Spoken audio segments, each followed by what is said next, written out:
सभी खिलाड़ियों को मेरा जय हिंद और मैं अनुज कुमार।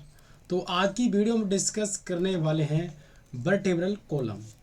मैं बात करूं सबसे पहले एंट्रेंस एग्ज़ाम वो है बीएससी फिजिकल एजुकेशन की बात करता हूं, और नेक्स्ट मैं बात करता हूं आपका बीपीईएस, और मैं बात करूं बीपीएड की जो 4 ईयर वाला प्रोग्राम है एनआईपी एंट्रेंस एग्ज़ाम के लिए, और मास्टर ऑफ फिजिकल एजुकेशन। इन सारे एग्ज़ाम में यहाँ से क्वेश्चन पूछे जाते हैं वर्टेब्रा कॉलम से। तो चलते हैं और डिस्कस करते हैं।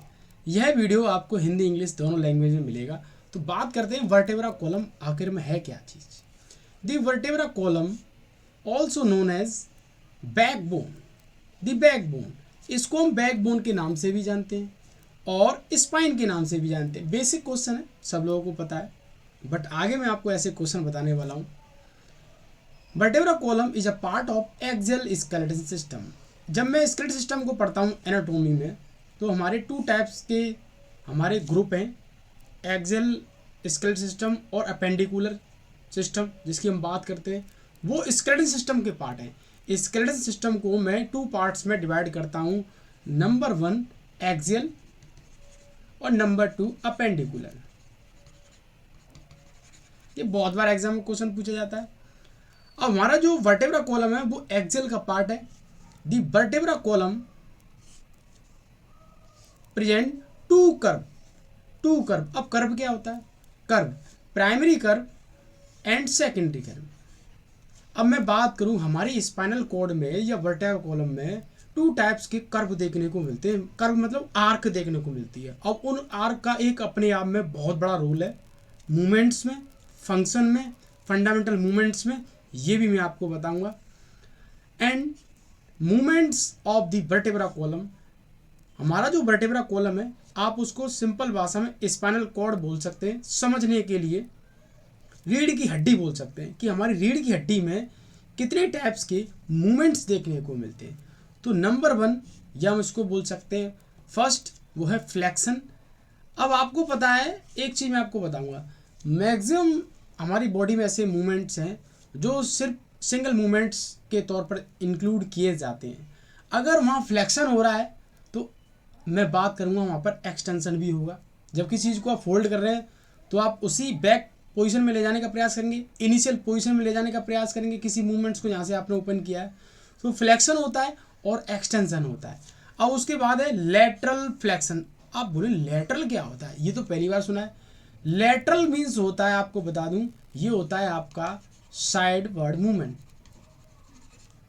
साइडवर्ड मूवमेंट, जब आप साइडवर्ड मूवमेंट कर, जैसे मैं सीधा खड़ा हुआ और मैंने अपनी स्पाइन को ऐसे कर दिया, मैंने ऐसे कर दिया, मीन्स राइट साइड कर दिया या लेफ्ट साइड कर दिया, ये मूवमेंट्स माना जाता है आपका लेटरल फ्लेक्शन मूवमेंट, और इसको हम बोलते हैं साइडवर्ड बेंडिंग या साइडवर्ड मूवमेंट। तो इस तरीके से आपके एग्जाम पूछा जाता है। उसके बाद है रोटेशनल मूवमेंट जो था, एक टाइम पर जो है 360 एंगल पर हम जो है इसको ऐड करते थे, बट हम हाफ करके अपना जो स्पाइनल कॉर्ड है 2 मूवमेंट्स इंक्लूड करके 360 में हम कन्वर्ट कर देते। मीन्स जब आप अपनी जो है रोटेशन करते हो, मूवमेंट करते हो स्पाइनल कॉर्ड में, फुल रोटेशन नहीं करते, आप पहले करेंगे 180 और फिर 180, 2 टाइम्स में उसको पूरा कवर कर लेंगे। तो रोटेशनल मूवमेंट है आपकी स्पाइनल कॉर्ड में होता है। तो these are 4 types movements in spinal cord. आपकी रीढ़ की हड्डी में या बैक बोन में या वर्टेब्रा कॉलम में 4 प्रकार के मूवमेंट्स देखने को मिलते हैं, flexion, extension, lateral flexion and rotational movement. ये क्वेश्चन आपके एग्जाम में आए हुए हैं, तो सभी खिलाड़ी इन क्वेश्चनों को नोट कर लेंगे। अब चलते हैं अब स्पाइनल कॉर्ड के बारे में हम समझते हैं। ये है आपके सामने स्पाइनल कॉर्ड, या इसको आप बोल सकते हैं वर्टेब्रा कॉलम। तो आप देख सकते हैं ये रेड कलर जो है, यहाँ से रेड, ये जो बोन आपको दिख रही है इसको हम बोलते हैं ऑक्सीपिटल। अब ऑक्सीपिटल की मैं बात करूं, तो इसमें जो है यहाँ से शुरुआत होती है हमारी C1 और यहाँ पर हमारी ख़त्म हो जाती है, जिसको हम बोलते हैं C7। मतलब C1 से स्टार्ट होकर C7 पर जो है ख़त्म हो जाती है सर्वाइकल रीजन या सर्वाइकल बोन। सभी खिलाड़ी नोट कर लेंगे। तो सर्वाइकल जो बोन है इसमें 7 बोन होती है। पहला क्वेश्चन बनता है 1 से लेके 7 तक। और ये जो है सबसे ज़्यादा मूवेबल पार्ट माना जाता है हमारा किसका, वर्टेब्रा कॉलम का। ये क्वेश्चन नोट कर लेंगे, क्योंकि आपको पता है डेली लाइफ में हमारी गर्दन जो है मूवमेंट्स करती है। तो इस पूरे वर्टेब्रा कॉलम में सबसे ज़्यादा मूवमेंट्स अगर माना जाता है तो वो है सर्वाइकल रीजन। अब आपके लिए एक क्वेश्चन है, अगर आप तैयारी कर रहे हैं तो, कि भाई सबसे कम मूवमेंट्स हमारे वर्टेब्रा कॉलम में कौन सी बोन में देखने को मिलता है, तो प्लीज़ आप कमेंट बॉक्स में मैसेज करेंगे सर्वाइकल। अब उसके जैसे ही में जस्ट सर्वाइकल यहाँ खत्म होती है उसके बाद ये पूरा ब्लू वाला पार्ट है, इसको हम बोलते हैं थोरेसिक्स। अब थोरेसिक हो गया, थोरेसिक्स में 12 बोन होती है, 12 हड्डियां होती हैं। 12 हड्डियों से मिलकर तैयार किया जाता है हमारा वर्टेब्रा कॉलम, मीन्स पूरे की हम बात कर रहे हैं। उसके बाद येलो पार्ट आपका दिख रहा होगा, ये येलो पार्ट जो है ये भाई सबसे डेंजर पार्ट है, सबसे डेंजर। अब इसको हम बोलते हैं लंबर रीजन। लंबर सबसे ज़्यादा कमज़ोर होता है, खिलाड़ियों को सबसे ज़्यादा इंजरी लंबर रीजन में होती है। इसलिए होती है इसकी जो कोर मसल है उसका वर्कआउट नहीं कर पाते, उसकी आप स्ट्रेंथिंग नहीं कर पाते। कभी भी देखना हर खिलाड़ी को या एक सामान्य व्यक्ति को जो है वर्टेब्रा कॉलम की जब हम बात करते हैं तो लंबर रीजन में उसको सबसे ज़्यादा इंजरी देखने को मिलती है, क्योंकि मूवमेंट्स नहीं हो पाता प्रॉपर तरीके से और उसकी स्ट्रेंथिंग नहीं कर पाता है। उसके बाद है हमारा सैक्रल, या हम बोल सकते हैं सैक्रम, जिसमें हमारी 5 बोन होती हैं। अब ये आपके सामने लिखा फ्यूज्ड क्या है, फ्यूज्ड जब ये फ्यूज हो जाती है, फ्यूज का मतलब हो जाती है मिल जाती हैं, तो ये बन जाती है हमारी 1। उसके बाद है ये कॉक्सी क्या है या कॉक्सियल क्या है, कॉक्सी या कॉक्सियल बात एक ही है। अब 4 फ्यूज्ड बोन, इसका मतलब क्या है, ये भी एक हो जाती है। अगर आप इनको आप जोड़ेंगे तो ये टोटल बोन जो है आपकी 33 बोन देखने को मिलती है इन ह्यूमन बॉडी। जब जैसे ही हमारी बॉडी की हम बात करते हैं कि सर 33 और 26 किस तरीके से देखने को मिलती है, जैसे जैसे हम हमारी बॉडी का साइज इंक्रीज होता जाता है तो हमारी कुछ बोनें फ्यूज होती चली जाती हैं। तो आपको 26वीं बोन एग्जाम्पल में मिलेगा। तो ये जो है और ये जो है कभी भी आपको दोनों एक साथ में नहीं मिलेंगे। पहले क्वेश्चन पूछेगा फ्यूज इंक्लूड या टोटल, किसी प्रकार से आपसे क्वेश्चन पूछ लिया जाएगा। वैसे मैं आपको प्रैक्टिस सेट कराऊंगा, जल्दी क्वेश्चन शेयर भी करूंगा। अब बात आती है कर्व की, जैसे मैं आपको बता रहा था। तो मैं बात करूं सबसे पहले, ये है हमारा प्राइमरी कर्व। अब प्राइमरी कर्व ये जो उभरा हुआ पार्ट होता है इसको हम बोलते हैं प्राइमरी कर्व, इसको हम बोलते हैं प्राइमरी कर्व। प्राइमरी मीन्स जैसे मैं बात करूं जो उभरा हुआ होता है, उभरा हुआ, इसको हम बोलते हैं उत्तल, क्या बोलते हैं, उत्तल लेंस की तरह ये कार्य करता है उभरा हुआ प्राइमरी कर्व। क्योंकि आपने देखा होगा आपकी गर्दन है वो थोड़ी कर्व में रहती है।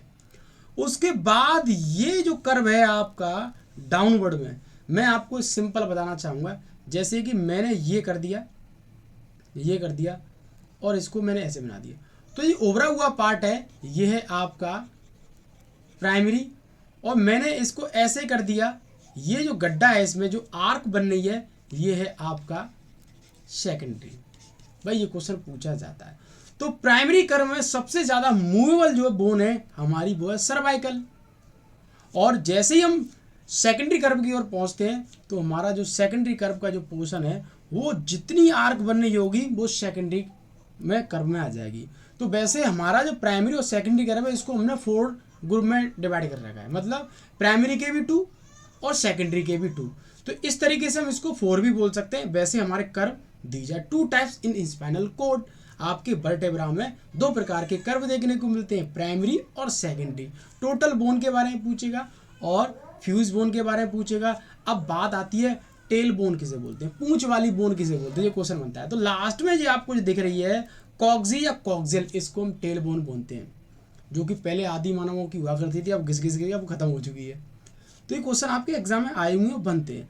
अब बात आती है कि ये बोन जो है वर्टेब्रा कॉलम ये किस टाइप की बोन है, तो मैं आपको बताना चाहूँगा। देखो ये है सर्वाइकल कर्व जिसको हम प्राइमरी कर्व बोलते हैं, ये है आपका थोरेसिक कर्व, ये है आपका लंबर कर्व और ये है आपका सेकेंडरी कर्व। अब मैं आपको बताना चाहूँगा, मैंने आपको बताया कि primary curve and secondary curve, P for primary और S फॉर सेकेंडरी।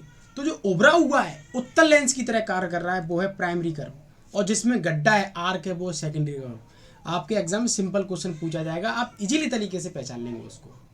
अब ये जो बोन है आपकी वर्टेब्रा, ये इस तरीके से जो बनी हुई है, ये किस टाइप की बोन है? इसको हम बोलते हैं इर्रेगुलर बोन। इर्रेगुलर बोन बोलते हैं इसको। ये आपके एंट्रेंस एग्जाम में पूछी जाती है। हमारा ये किसका पार्ट है? एक्सेल का पार्ट है। तो जितने भी खिलाड़ी तैयारी कर रहे हैं अपने बीपीएस की, बीपीएड 4 ईयर प्रोग्राम एलआईपी के लिए और master of physical education CUT के लिए, तो ये सारे क्वेश्चन आपके एंट्रेंस एग्जाम में आए हुए हैं। प्रीवियस ईयर के पेपर आप खोल के देख सकते हैं। तो मिलता हूँ नेक्स्ट वीडियो के साथ। Thank you. जय हिंद।